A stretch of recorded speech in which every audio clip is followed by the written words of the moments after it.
దేవుడు పాపాన్ని మాత్రమే అసహించుకుంటాడు తప్ప ఆ సంప్రదాయాల్ని అసహించుకునేవాడు కాడాయన. మీకు ఒక విషయం చెప్పనా, ప్రపంచంలో దాదాపు 200 దేశాలు ఉన్నాయి. దగ్గర 200 దేశాల్లో కొన్ని వేల సంప్రదాయాలు ఉన్నాయి.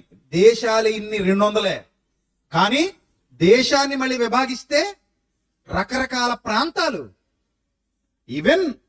ఈవెన్ ఒక్క మన ఆంధ్ర రాష్ట్రంలోనే ఎన్ని ప్రాంతాలు ఉన్నాయి, ఎన్ని జోన్స్ ఉన్నాయి.